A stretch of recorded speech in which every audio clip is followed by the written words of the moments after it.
Hello everyone, welcome back to my channel and welcome to my vlog for Winterween. So this is my first time participating in Winterween. This is a sister readathon to Summerween, which is a week-long readathon where you basically are reading all things horror and thriller, basically trying to bring those Halloween vibes into other seasons. This is created and hosted by emjaereads, and I've done Summerween 2 times now, but I didn't do Winterween last year and I wanted to participate this year. I'm also going to be trying to fulfill the prompts for the first time ever. Every time I've participated in Summerween, I'm just kind of doing my own thing and just reading what I want to read, but I thought it might be a cute, fun time to attempt to do the prompts. So the prompts for Winterween this year are to read a book in the dark or at night. Not a problem. I wake up so early most mornings that it is still dark outside, so this is a super easy prompt for me to fulfill.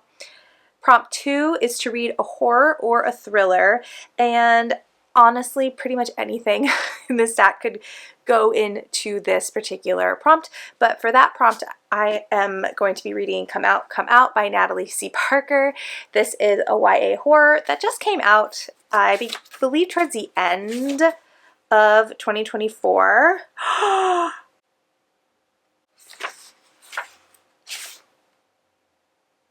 Okay, I got this from Pango Books because I heard about it. I loved the cover. Like, I'm obsessed with like this house with faces coming out style, and I just realized that it's been signed. Granted, it's personalized to the person that had it before me, but I didn't realize it was signed. Okay. Anyways, so yeah, so I'm going to be reading this. This is queer horror that I'm really excited to read. And then the third prompt is read a book with a house on the cover or in the title. And for that prompt, I am going to be reading Leech by Hiron Ennis. And this is gothic horror that's set in like this isolated house in the mountains, and it's supposed to play with gender, and I've had it on my radar for a really long time. And then prompt number 4 is to read a horror book published 5 or more years ago, and for that prompt I'm going to be reading The Changeling by Victor Laval, which has been on my radar for a very long time, but I've heard that this is very scary, and so I have definitely been intimidated by it, but I've only read one Victor Laval and I really want to read more of his work before I decide whether or not he's an author that I like.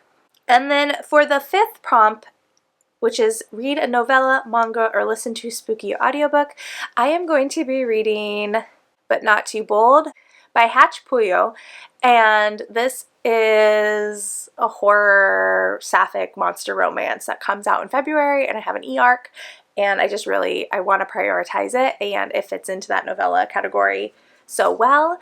I am recording this intro after Winterween is over, so I know how this last week went, but I'm not going to tell you how it went. But I also just realized I picked like all blue books, which I think is fitting for a Winterween theme. I feel like blue is a very winter color. Anyways, so yeah, so that's going to be the vlog, and we're going to rewind into the past to Emily 7 days ago, whose bangs were much longer and were really annoying. And you can watch me read horror like it will save me from catching whatever illness my children had last week. Okay, hope you enjoy this vlog. Bye! Good morning, friends. It is Friday. It is January 10th. It is officially Winterween. I have the dishwasher going in the background, so hopefully that isn't too loud, but I wanted to come and update you before my day gets going and gets completely away from me. I started with Leech. This fulfills the house on the cover, that teeny tiny little chateau back there, and this has been on my radar for a really long time. I always see this on lists of book recommendations for people who love Gideon the Ninth and the Locked Tomb series by Tamsin Muir, and this, from what I know, is horror in this like isolated mountain chateau. I already said that word. We're following this doctor who has arrived at this house to replace the previous doctor who has died under mysterious circumstances. And I've heard it's a little confusing, but it plays with gender in some really cool ways. And my husband read it. I got this for him for his birthday last year, and he really liked it. And I really bought it for him because I wanted to read it, and I wanted him to, like, you know, take a first run at it, and then let me know if he would think I would like it or not, and he thinks I would love it. So I'm really excited. I actually started this a couple days ago because I was so excited, but I'm only 40 pages in. So I really didn't give myself that much of a head start. But I'm starting with this one because I've heard this one can be a little dense and it's not really a book you can fly through, and I wanted to give myself time and space of the whole week to read this slowly if need be. And yeah, super excited for it. And it's very interesting so far. Like, how much does the back say? Okay, so it does kind of hint on it in the back. So this doctor, its awareness exists in multiple bodies scattered all throughout wherever this world is. And all of them are doctors in varying degrees or varying practices. Like we have the doctor, our main doctor, who is the physician for this aging baron that lives up in the mountains, and then like we have another doctor who is mentioned who's in like a laboratory somewhere. And so there's all these different, but they all share the same awareness.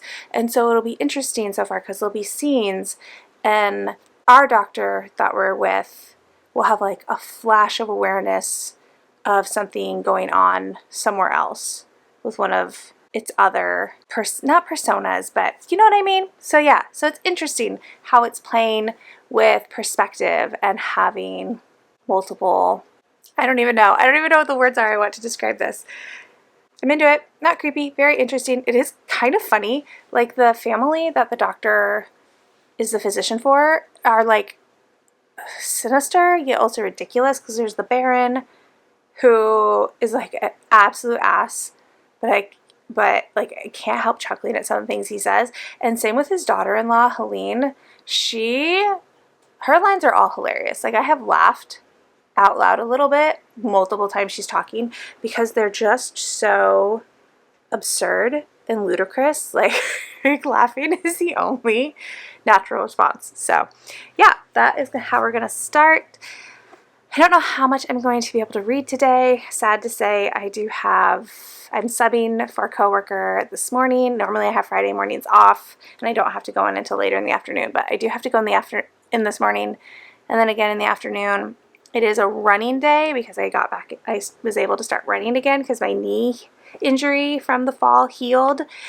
And yeah, so Monday and Fridays are my run days, so I need to go run. That'll only take about 30 minutes though, because I'm still like really early in my 5K. I don't want to say journey.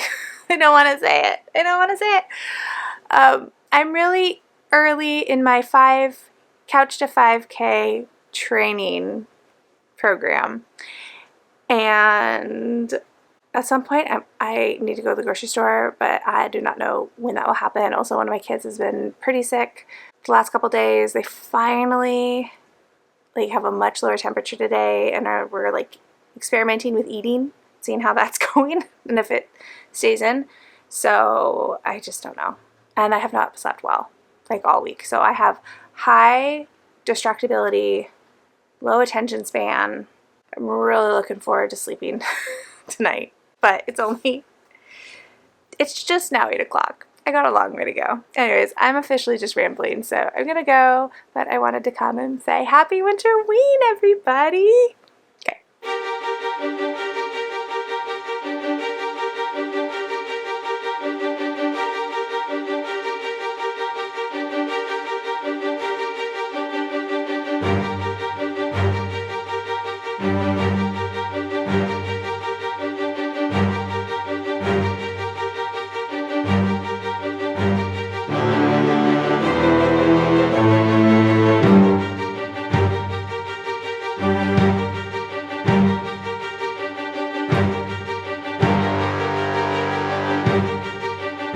Another one bites the dust.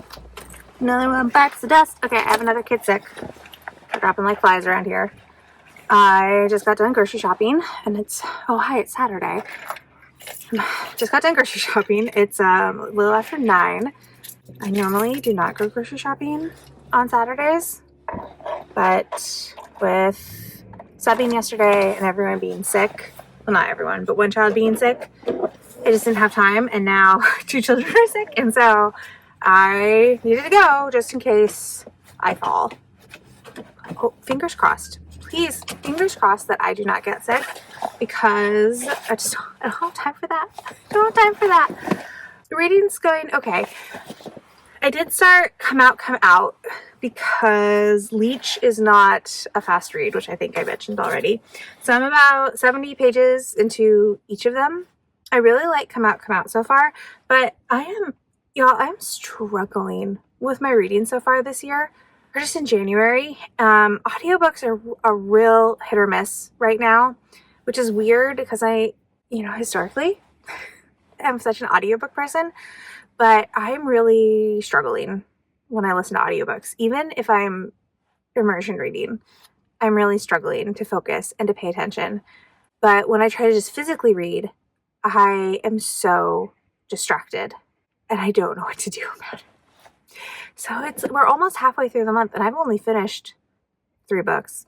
I did DNF one earlier in this week because I was about halfway through and was just having to find time, and I knew like if I pushed through to finish it, it would just be like 3 stars, which is fine, but that's not gonna fix my problem.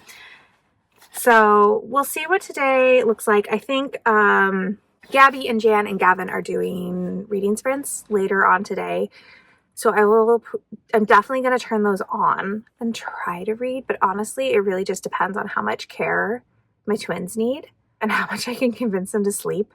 My husband is going to take our youngest out to do something fun, so they're not just like at home being bored while I take care of the sick children. But yeah, my reading was a mess before anybody got sick, so I can't really blame it on them. But Come Out is a YA thriller, and it's about 3 teens, Jack, Fern, and Mallory. And we're alternating perspectives. Fern and Jack's perspectives are in the present, and Mallory's chapters are 5 years in the past. And this book opens with auditions being held for the school musical, and it's going to be Grease, but it's going to be gender neutral casting, and so that's created like this big buzz, and it's set in this really small town, like fictional small town in Washington. And so the theater director choosing to do gender neutral casting, has created some drama in this town. And Fern is, I think, the youngest of 5 sisters or 4 sisters, and all of her sisters have been in the theater, done theater at the high school, and like Fern has done all the plays, and so she has a lot of expectations on herself to get Sandy, and then like everyone else has a lot of expectations on her. Jack has really, I feel like I haven't gotten to know Jack as well. Jack has really controlling parents, and there's really strict rules for how she can and cannot behave. At the beginning, you get the sense that like Jack and Fern, they know who the other person is because it's a small town, but they're not friends. And then as we go through the chapters, I mean, this is in the synopsis too, so it doesn't spoil anything. You get the sense that they used to be friends, and they used to be friends with Mallory, but something happened 5 years previous to change the course of their lives, and you don't know what yet. And Mallory isn't around anymore. So we're finding out what happened. But anyways, I'm going to go home, tend to my sick children, hopefully find a couple brain cells to rub together for an attention span, and maybe do some reading.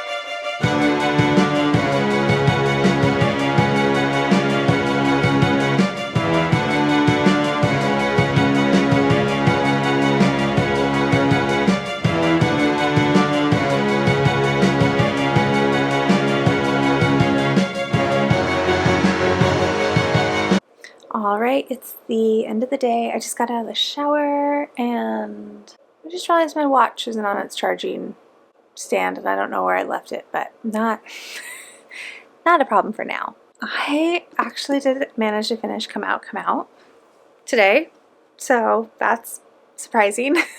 I wasn't thinking I would go through it quite that quickly. I am finding that I really love YA horror.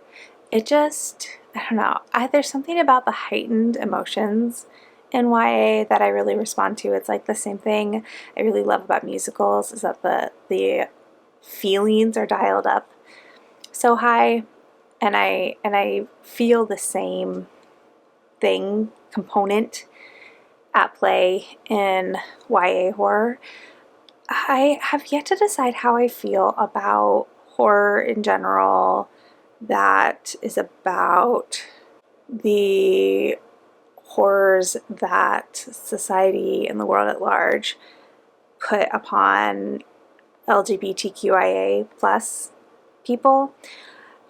I usually like the endings and like the resolutions of those stories, but the journey getting there is really hard for me to take in, as I would assume it would be for a lot of people. But I think the way I started to think of Come Out as I was reading it today is that it feels like the little sibling of Camp Damascus by Chuck Tingle, because they have similar themes. I would almost say similar events, not in a way that feels like one is copying the other. I think it's just like there's one scene that was kind of similar, and I think that was just like happenstance. It was more like, oh, that's a funny coincidence, than oh, is Natalie C. Parker copying Chuck Tingle? Like, it didn't feel like that. It was just, oh, okay. That's interesting. I'm sure there's a metaphor for having that type of scene in these types of books that I could work my way to if I was so inclined. I'm not right now, but that's okay. Anyways, I ended up giving this a 4.25. I really liked Natalie C. Parker's writing. I think I've only read short stories by her in the past. I don't think I've read one of her full-length novels. I think Seafire is the one I've seen the cover of the most, but yes, I haven't read any of her books. So she does have some middle grade. It's good to know. Anyways, I liked her writing. I really liked this group of characters. Did I like the plot? I don't know.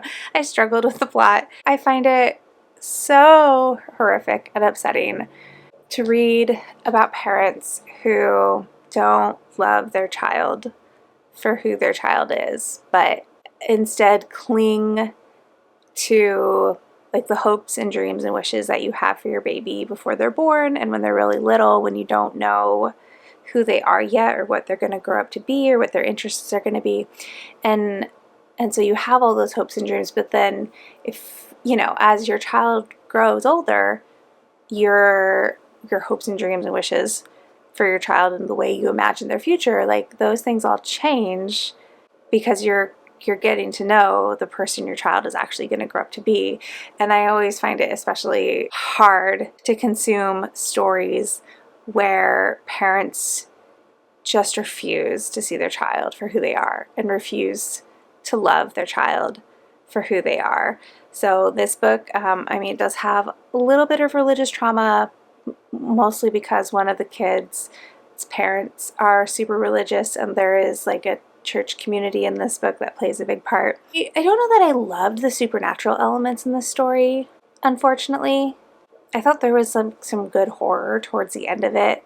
There is a lot of body horror, as there tends to be in queer books, and I thought all that was well done.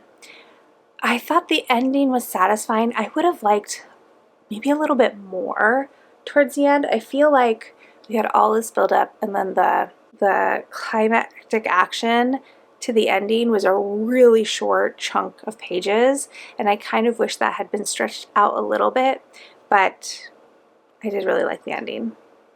So I gave it a 4.25. I'll definitely read from Natalie Parker Natalie C. Parker again. Camp Damascus vibes, but for a YA audience. I think this would be good. This would be maybe a fun book to like pair with Camp Damascus.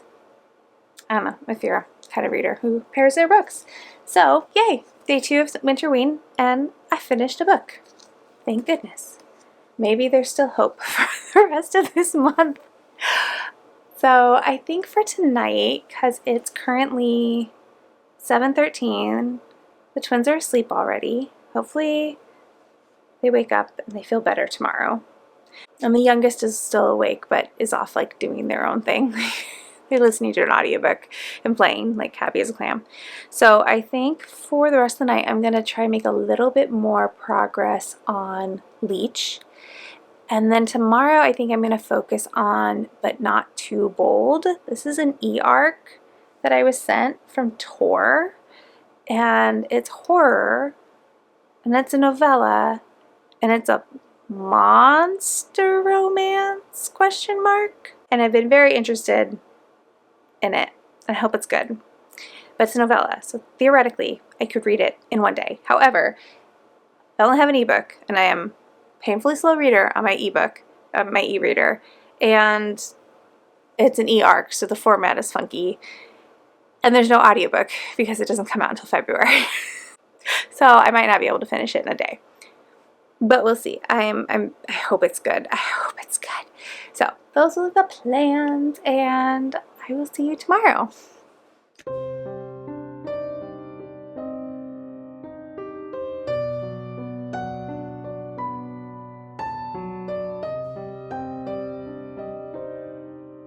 Hello friends, it's the next day. I have not been as productive reading today as I wanted to be. I barely made any more progress in Leech. I'm gonna have to make myself a schedule. I think if I get to 100 pages today and then I read 100 pages a day, I can finish it on Tuesday. But yeah, I'm lagging. I'm gonna have to make myself a schedule. It's not that I'm not liking it. I think it's just like it's a book I have the audiobook for, but it's not an audiobook that I can just listen to while I do other things. If I'm going to listen to the audiobook, I have to be reading while listening, and finding that time is kind of tricky. So I think it's going to become my morning book tomorrow, and then hopefully that will help. I just have to start treating it like a homework assignment basically, and then it will be fine. And then I did start But Not Too Bold. I don't know how to say this author's name. I'm going to look it up and I'll get back to you. So I went to the gym and I did my weight training workout that I had to do. And then I wanted to walk on the treadmill for a little bit. And I see Gabby on her channel take her e-reader to the gym with her, and she reads while she walks on the treadmill. And I've never done that. I don't like to read like a physical book on the treadmill because that makes me dizzy and turning the pages is annoying. But I've never taken my e-reader, and I did. And it was great. I'm like 54% into But Not Too Bold. I don't know why I haven't done that before now, but it was great. Also inspired by Gabby, since this is her readathon. She made like this avocado toast in a vlog that I watched a week ago or so. And it's like sourdough avocado burrata, which my grocery store just started carrying. And then balsamic drizzle on top. It's so good. I can't wait to eat it once I'm done updating you. But back to the book. But Not Too Bold. So this is a horror novella that comes out in February, I believe. And it's also a monster romance. Oh, my bangs need to be trimmed. We're following Delia, who is a servant in this house that's called the Capricious House. And there are really strict rules for the servants in this house, and it's owned by this woman named Anathema, and she lives on the 3rd floor. The servants all live on the 2nd floor, and everyone has really strict rules. It's really strict roles. You can tell who works in what area of the house based on their uniform, and Anathema it's a very Bluebeard thing where she takes brides, and there are really strict rules for the brides, and if they can't follow the rules, she eats them. And Anathema is like a spider monster. She's called my brain keeps saying archaic when I see the word, but it's arachnic, I think, but it's spelled I know because she's a spider, it's got to be arachnid, or like, you know, a play off of Iraq. Yeah, but my brain says archaic every single time, and I know that's not right, but she's called an arachnic one. And yeah, she's basically a spider monster. So at the beginning of the book, it starts off because there is a role in the house called the Keeper of the Keys, and it's basically the servant that is in charge of holding the keys to Anathema's secret areas. And there is a theft, and Anathema thinks the Keeper of the Keys did it, and so she eats her. And Delia is assigned to be the next Keeper of the Keys, but Delia knows Mathilde, the old Keeper of the Keys, didn't steal anything, and so she's tasked with finding out who the thief is. And I'm digging it so far. Like, it took me a minute to get into it, but reading such a solid chunk of it while on the treadmill, like, that was great because I was really able to like finally get into the story and get into what was happening, and I'm really liking the writing, and like that we have like a little bit of a mystery in here, and like Delia's fascination with Anathema is really interesting, and there's been this established thing that the brides were always put off or scared or disgusted by Anathema, and so yeah, I think that's going to come around in a really cool, interesting way, I hope, later on, just with the fact that Delia is more fascinated and curious than disgusted or scared. So yeah, digging it a lot. I believe this is also a debut. Oh God, I hope it sticks the landing. The other thing I was thinking of, because I don't know if I'm going to have time to read the Victor Laval book, so I wanted to see if my library had any Darcy Coates. But I figured because Darcy Coates has been publishing for forever, that if my library has anything, I could swap her in, because I've wanted to read her, and she might have something that's 5 years old, maybe. And it looks like we have nothing. Ugh, that's a bummer. And my Hoopla expired too, so I can't use my Hoopla. Okay, I will have to look into Darcy Coates, not on camera, when I have time. So anyways, that's your update. I'm gonna watch Gabby's vlog for day 1 and 2 of Winterween, eat my food, get some caffeine in my system, maybe read some more, but we'll just see. And also the Sunday scaries are starting to kick in, and I still have to lesson plan for tomorrow, so let us see how it goes.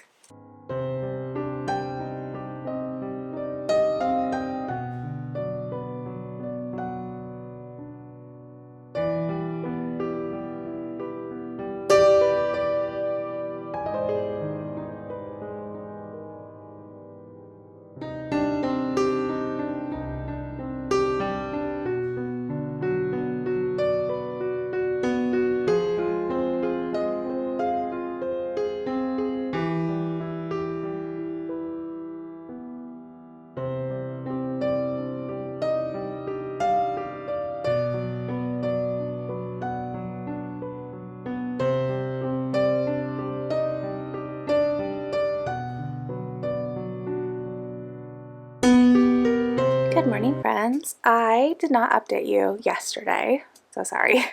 I taught 6 classes yesterday, so my tank was pretty empty by the end of the day. But it is Tuesday.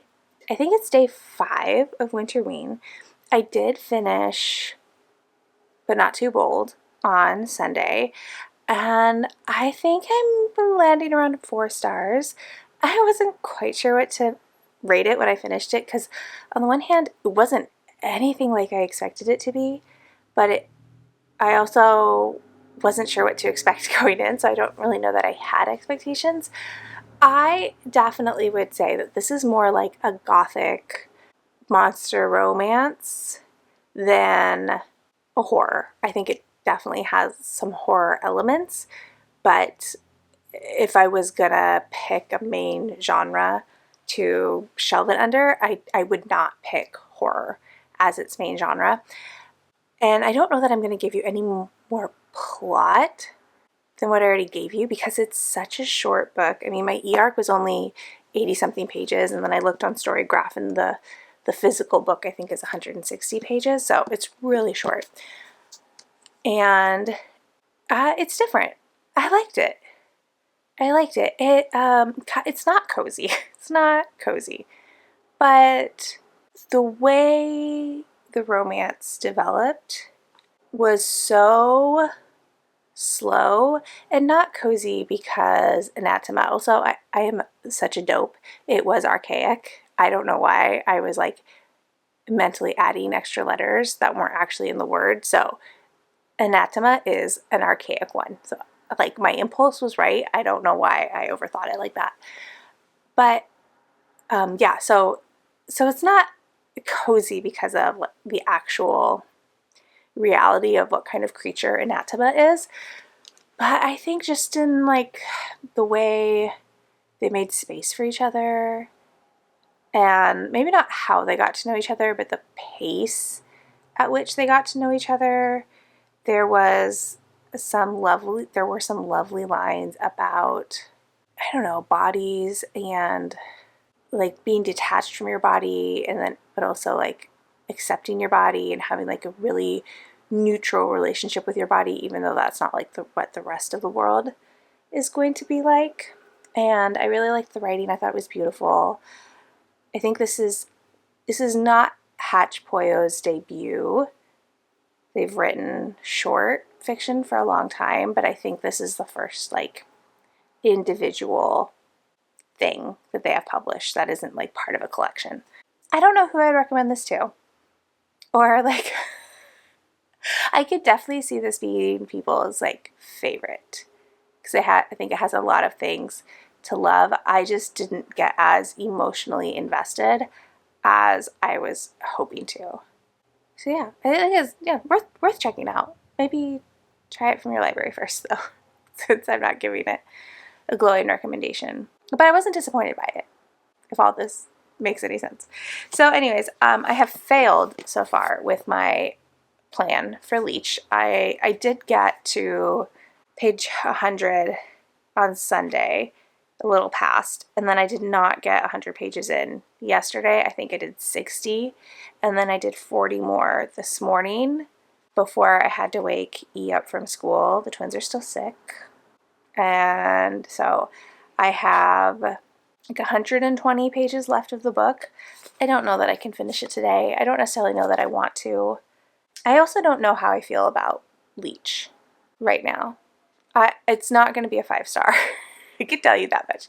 But it's also not going to be a 2-star. So somewhere in the middle. The horror elements have definitely started to pick up. I think the problem is I don't really care for the Doctor very much.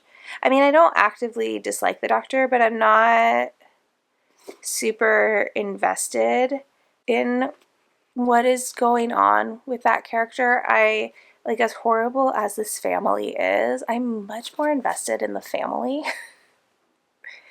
Especially Helene. Like, she's so over the top and ridiculous, but like whenever she shows up, I'm interested because at least she's demanding things of the narrative and of people, and she's demanding action be taken. And I feel like so many of the characters in this book are really passive, and so I've really liked her on page because she makes things happen, or at least tries to make things happen. Most of the time nobody listens to her, but I do like the writing, I should say. I definitely like have to focus. I was gonna say, I also really like the audiobook a lot. I think the narrator does a good job of, or has been doing a good job of, inflecting humor into certain bits and like emphasizing certain words that add a little bit more life to the text than I think would be there if I was just reading it physically. And so I would definitely recommend the audiobook. But there's like also there's a plethora of accents, so you have to slow down the audiobook.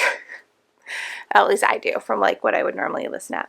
And then last night I did start The Changeling by Victor, what, I just forgot his last name, Laval, because I was nervous that if I didn't start it, I wouldn't get to it. And I at least want to start it, even if I don't finish it during Winterween, that's okay. And I really like this so far. I've only read Lone Women by Victor Laval, and I liked it fine, but I wasn't obsessed with it.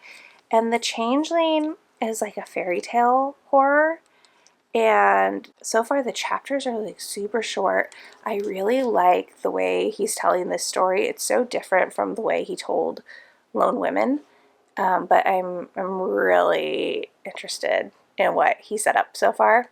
We're following Apollo, and so the first part of the book is like about Apollo's parents, how they met and got married, and Apollo being born and his childhood.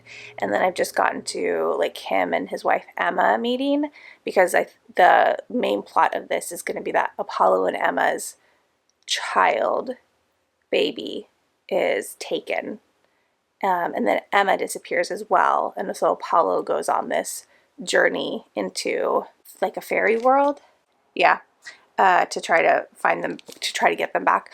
I am really scared to read this book because I've heard that it's really scary.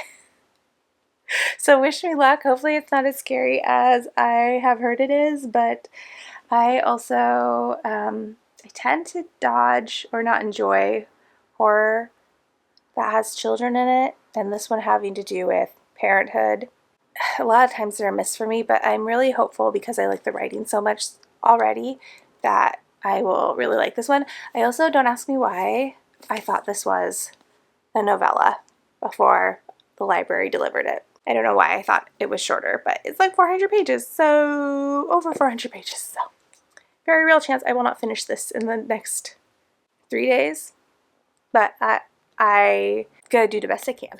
Hello everybody, it's day 6 of Winterween, and yes, we're doing this lovely car update with the sun being the sunniest. But I wanted to give you a quick update because I have like 75 pages left in Leech. I'm gonna be honest, I really thought about DNFing it this morning, but I am physically incapable of DNFing a book when I'm like 80% of the way in. Like I just gotta finish it out. I just gotta push through. It's probably gonna be like a 3-star. I'm so sad. I think my primary issue is that I just don't care about anybody, and I have to care about somebody. So sad for me. But happy for me because I am still really loving The Changeling. I'm about 150 pages into that, and that is a good creepy ass time. And I'm really liking the themes of like obsessive parents, like the way kind of are when you have a newborn. I'm really digging that part, and I just got to like where the plot starts as far as like the synopsis is concerned. But yeah, I'm really liking the themes on this, which is interesting because I normally don't like children in horror. I normally don't like children in books written for adults, but I think it's just a combination of like Victor Laval's writing and like what the plot is and just the way he's handling the themes. And it's real interesting to really be liking this one after DNFing Incidents Around the House, which granted that child is like much older, but even though I DNF'd Incidents Around the House, I made it to like 120 pages. And part of the reason I DNF'd it was because that child was so unrealistic and unbelievable. And like if Josh Mallerman has actually spent significant time with a child like in his life on a regular basis, like either as a teacher or a parent or a caretaker or like a really involved uncle, like if he has, I would eat my shoe because it did not read like it was written by somebody who spent significant time around children. And this one, there's been a couple things where I'm like, oh, that seems like things that like Victor Laval is saying the baby is able to do, where I'm like, yeah, that's kind of early. Like that's kind of young. Like there was one part where he's like, the 6-month-old knows the word bus. I'm like, bro, I had early talkers. Like my twins were both early talkers. They weren't saying words at 6 months old.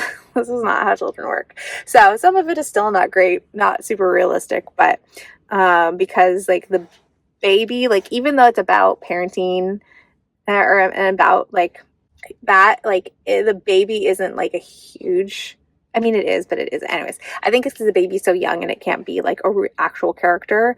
It's not like I'm irked a little, but like I just don't know why we have to put children in books written for adults, because people don't know how to write children realistically, because if you write them realistically, they're so annoying.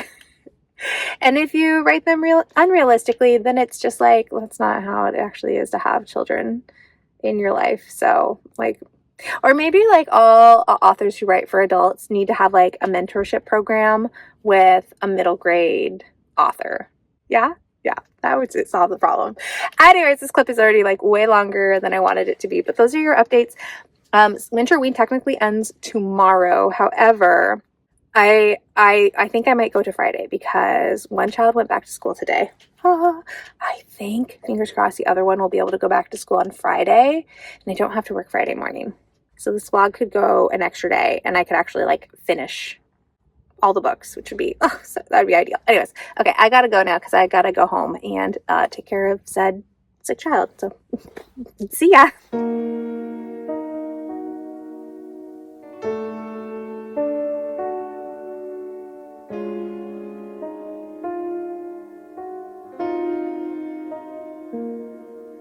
Okay, I am not in fact here with a reading update, but just like some exciting bookish deliveries update. First of all, I have been on the influencer list for Macmillan for a few months now, 6 months maybe, and I get access to a lot of their digital stuff, but I've yet to get a box of like physical books, and finally got a box and they sent me my favorite. So I don't know if I've talked about this very much on my YouTube, but if anybody is here from Instagram and has followed me for a while for Instagram, on Instagram, you'll have already seen this because I posted about it in my stories on the days the books arrived, but I just keep forgetting to tell the vlog about it. But The Murderbot Diaries by Martha Wells is my favorite sci-fi series of all time. I just absolutely adore Murderbot with my whole heart and soul, and just the whole series is my favorite. I don't even know what to tell you. Kevin R. Free does the audiobooks and does an incredible job. There is a TV show coming out on Apple Plus, I think later this year, and I am very nervous because one of the things that makes it hard for me to see Murderbot being enjoyed in the wild is that I find a lot of the times when I'm watching content where people are talking about Murderbot, even if they have loved the book, people end up misgendering Murderbot a ton.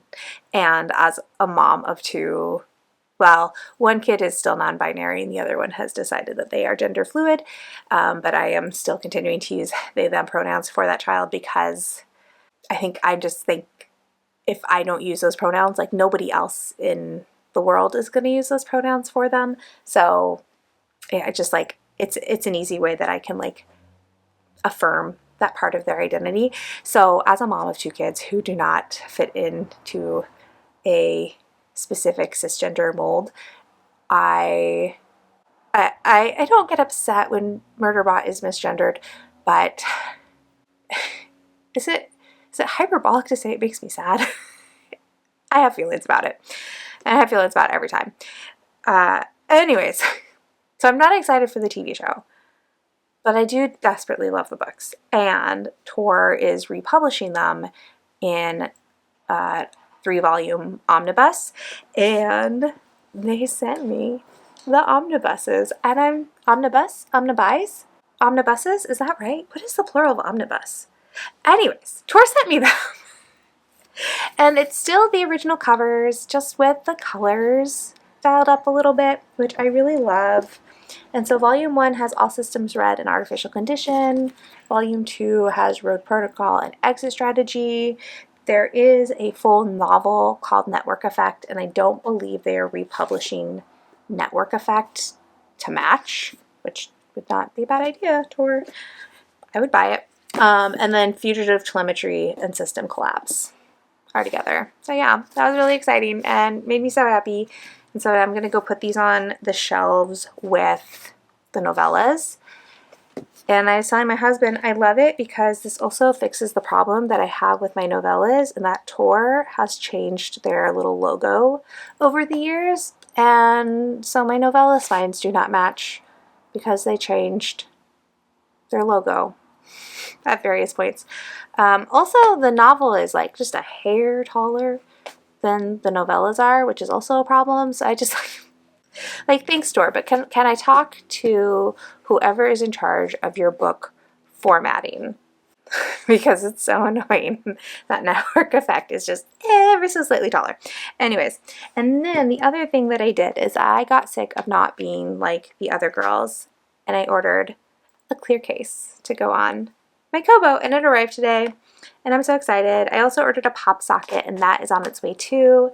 But now I can decorate the back of my Kobo and be just like everyone else, and I'm so excited to be just like everyone else and to decorate it and have it look so cutesy. And I can't wait.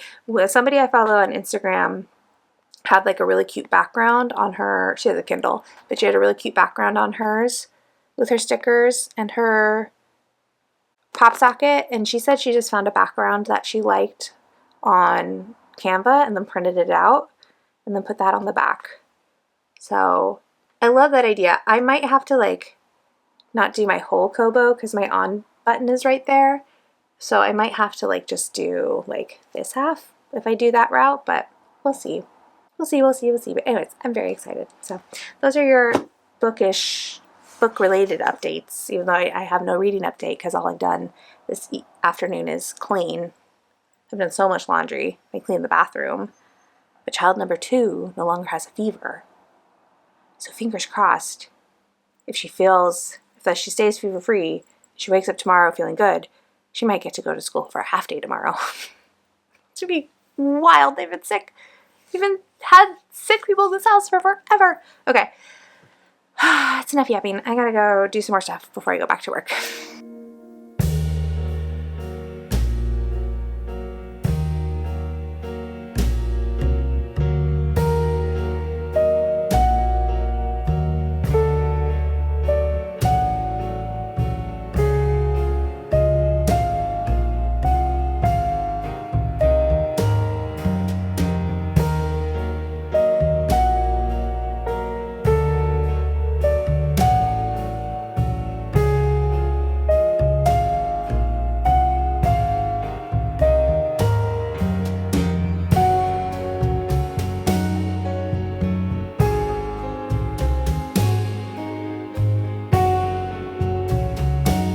Hello friends, it is Thursday, it is day 7 of Winterween, and I don't know where my tripod is, so we're just going to deal with my shaky hand for now. I have you see that background on? And I'm cozied up in bed because it is freezing today, and I am so cold. So cold. And I'm actually heating up water to put in my hot water bottle right now to try to warm myself up. But I did finish Leech last night, and it is sadly a 3-star read for me. I don't know that I really have any extra thoughts to add to this. I wish I had been connected to somebody in this book and had enjoyed it more, because I really thought this was going to be something that would be right up my alley and that I would really enjoy. But I told my husband, because this book is, I've heard this described as confusing or dense.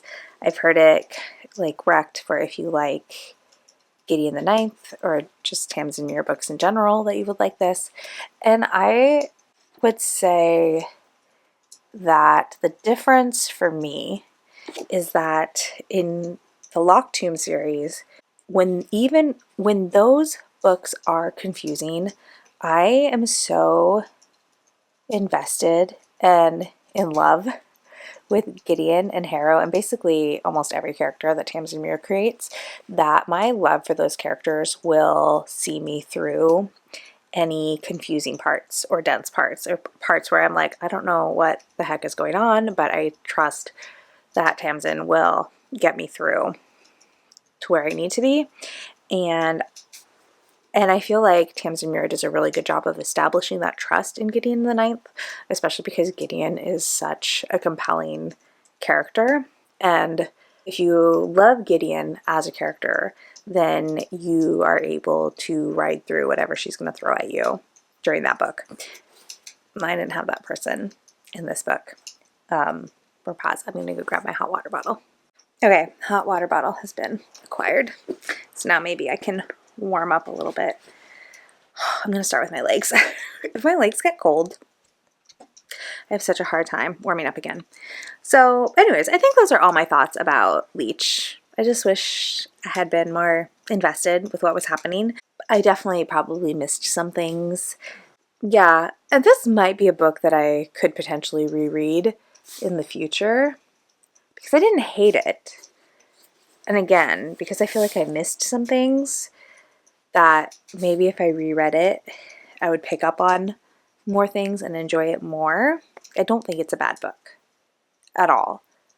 It just wasn't, I just didn't connect with it in the way I wanted to.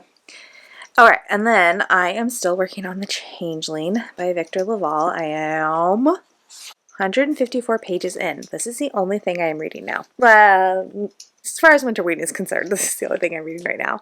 I don't know, what, 35% of the way in, maybe? I really want to finish this in this vlog. I am loving this so much. And there are so many more layers to this story than the synopsis would lead you to believe.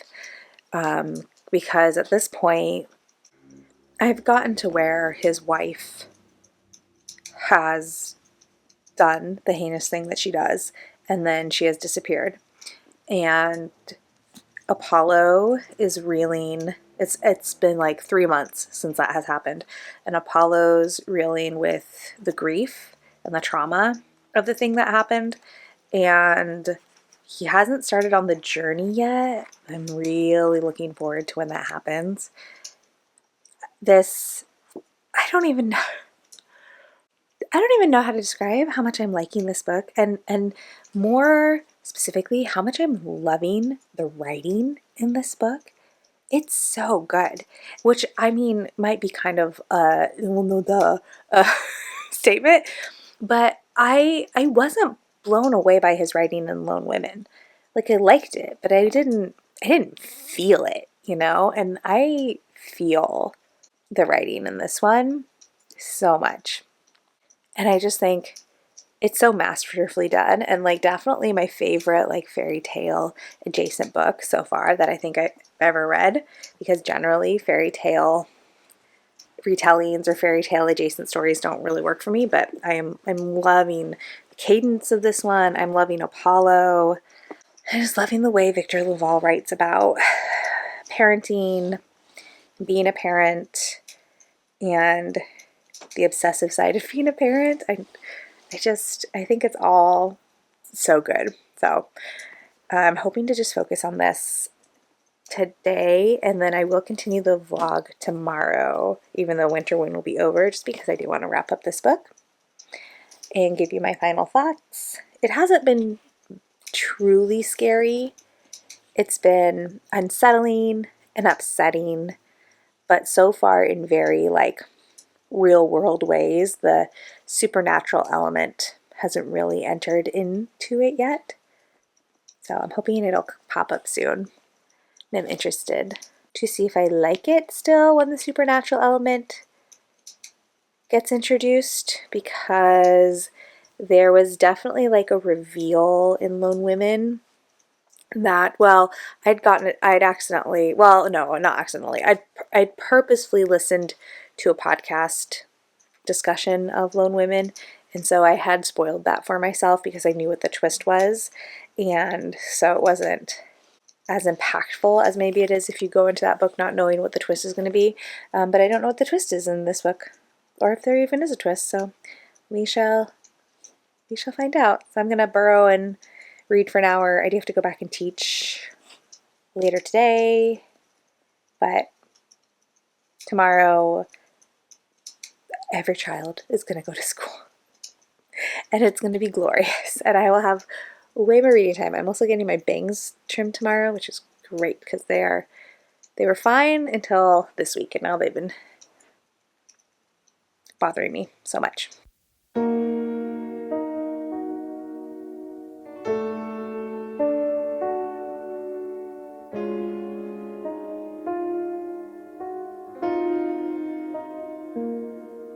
Hey, guess who found her tripod? Yay for me.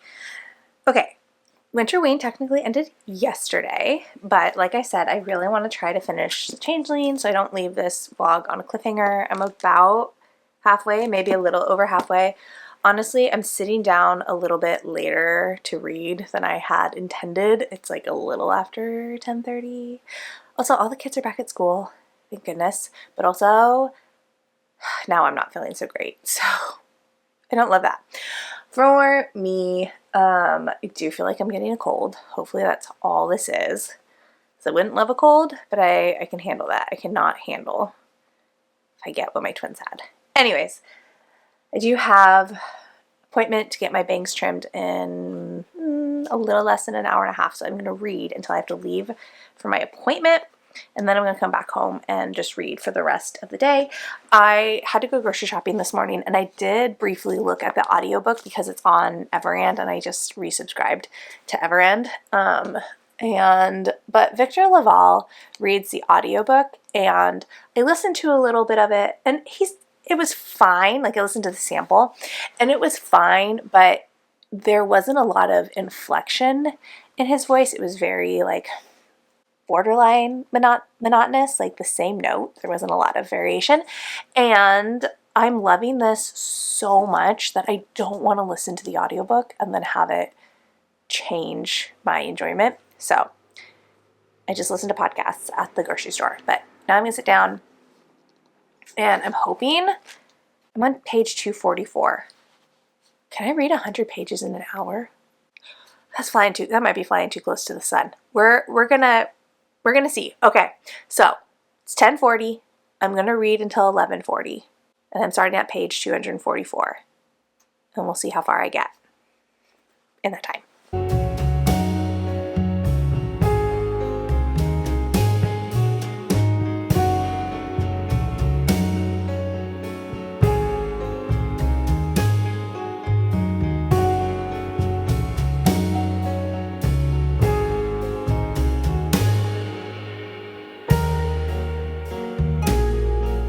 I love this line. He says, "A bad fairy tale has some simple goddamn moral. A great fairy tale tells the truth." Love it.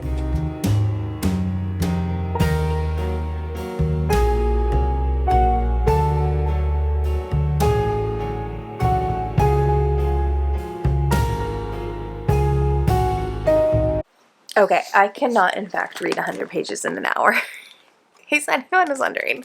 But I did make it to page 312, and I think this is where the book is going to start getting scary. If it gets scary. It hasn't been scary yet. We'll see. But I have to get ready to go to my haircut appointment, and then I'm going to grab some lunch, and then I'm going to come home and keep reading. Yeah, hopefully it gets spooky. I'm ready for some spook. Some supernatural creepiness. But I am still really liking it. I really am loving the writing for this one. This was also, I don't know if I mentioned this has been adapted into a TV show on Apple Plus, and I'm really curious to watch the show and see how they adapt this story. I think that could be a fun time. Well, maybe not a fun time, because it does have to do with like children dying, because yeah. So not a fun time, but I heard a lot of chatter like before it came out, but I haven't really seen any reviews of the show since it came out. So yeah, I'd be curious to see how they adapt it. Yeah, I'm gonna go get this situation handled, get something to eat, and then come back and read some more. I'm honest, I'm feeling so worn down today. I just have I can feel the congestion like right here, and I've got some sinus drippage going on. You're welcome for those word choices.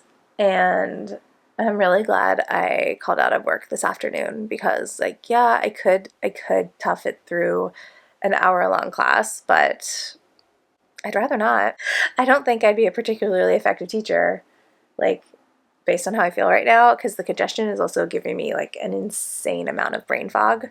So, yeah, I think that's a solid choice on my part. And also, I haven't mentioned it, but, like, my little Coraline bookmark, like, seeing her little head poking out of my book, it makes me so happy. Okay, I'm gonna be late. I gotta go.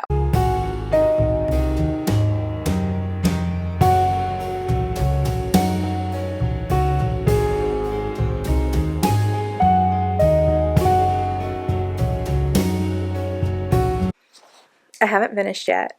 I have less than 100 pages to go. Maybe like 30, okay, 60 pages to go. But we haven't gotten scary. I don't know if we're going to get scary. It has gotten a little gross. I don't really know if I still want to watch the Apple Plus TV show. But this has turned into like a, we put too much of our lives on the internet. And like this is set in 2015. Was it published in 2015 or 2016? 2017. So I feel like even more of our lives are online now, but I'm going to read you this paragraph. I'm not going to give you any context for it, but I think this like kind of sums up the horror of what we're dealing with in this book. People share everything now. They share which playgrounds they visit with their children and at what times. They share when they've hired a babysitter. They share photos of the schools their children attend. They're so proud of their children. They can't help themselves. They want to share it all, but who are they sharing it with? Do they really know what they've invited into their homes? I promise they don't. I just think everything that this is saying about parenthood is so interesting, specifically like fatherhood. There's this real dichotomy between like new dads and old dads. And I think it would be like the difference between like boomer dads and millennial dads, and just like what is expected now of fathers, like to be a good father, what is expected of you versus what was expected of like a father in the boomer generation. So I really like, I'm finding all of that so interesting. And then of course about like generational trauma and how like trauma is handed down to children even if they don't experience trauma themselves. It's inherited down. So interesting. And like the fairy tale aspect has been expounded on more, and I really like the direction he's going with that. So like while this doesn't feel like a fairy tale, and it's not a fairy tale retelling, but fairy tales are playing a big role in the story that Victor LaValle is telling, and I'm just loving all of it. I have 20 minutes before I have to go pick up my youngest from school, so I'm gonna try to read 30 more pages, and then I'll be at 400 pages, and then I should be able to finish it when E and I get home. All right, everyone, I did it. I finished The Changeling. 5 stars. 5 stars. It was so good.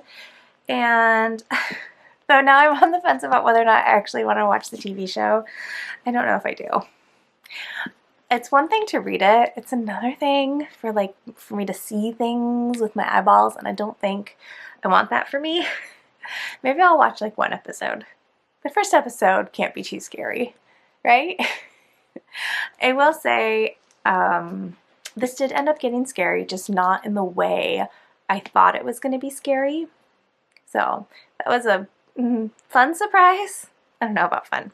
It was a surprise, which is great. And I loved it. And like now I'm ready to read more of Victor LaValle because I was really on the fence since Lone Women was just fine for me. But yeah, this was so good. What a great way. I'm glad I saved this for last because it's so nice to end Winterween on a high note. So that's the end of this vlog. Thank you for hanging out with me this week and today while I read horror. I would love to hear if you've read any of these and what your thoughts are. If you are interested in picking any of these up, tell me all the things. And if you want to leave an emoji to let me know you were here, Let's leave a spider emoji for, but not too bold. And like if you liked it, subscribe if you want to, and I'll talk to y'all in the next one. Bye!